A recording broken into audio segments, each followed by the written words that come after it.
Well, sometimes people think you try to be funny, and other times people think you tell jokes on purpose. But, basically what I do is I just talk funny. And when you talk funny, then people laugh at you, and then the jokes are easy to tell. A lot of times I'll tell personal stories while I'm ministering the gospel, and I'll say things like, well, my brother, he was stabbed 7 times, and people break out in laughter because my brother was stabbed 7 times. What happened? Well, he got to dating this girl that was on crack, and he wouldn't give her any more crack, and she stabbed him 7 times. But I get a big roar of laughter just because of the way I tell it. And my line usually is something like the fact that, she wouldn't have had to stab me because the week before she broke out all the windows in the house and she broke the big screen TV. And man, I'd have cut the relationship with the big screen TV. Wouldn't have had to wait on me to figure out to get stabbed. I could let it go. But it's not so much the stories that are funny, it's that you tell them funny. And you use your eyes, you use your mouth, you use your hands.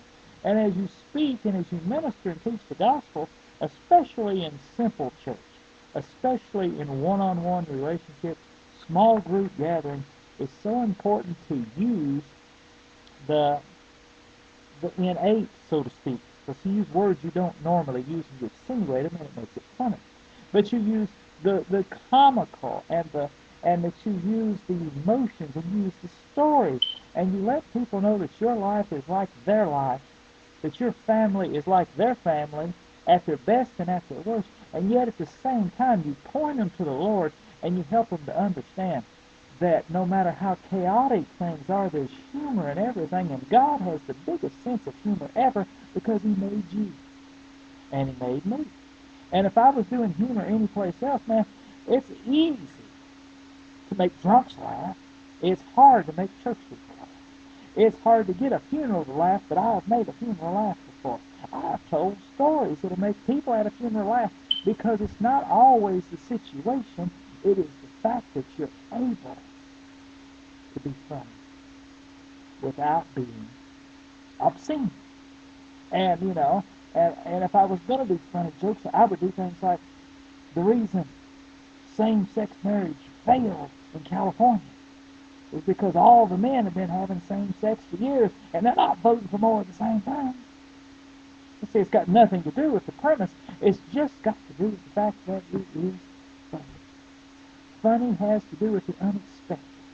It has to do with you saying something that they're not expecting.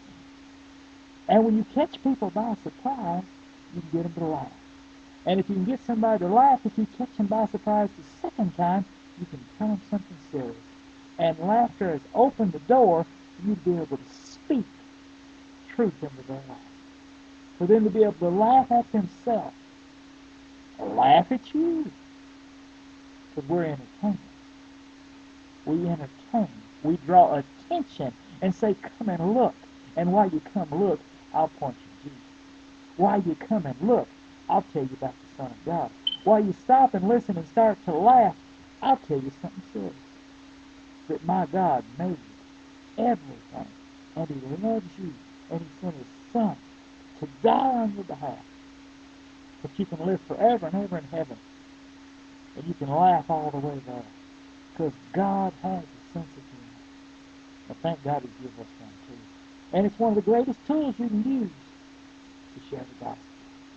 Use your eyes, use your mouth, use your hands, wiggle your ears if you're able. I use my accent. I use the fact that God made me sound funny, and because I sound funny, it draws attention.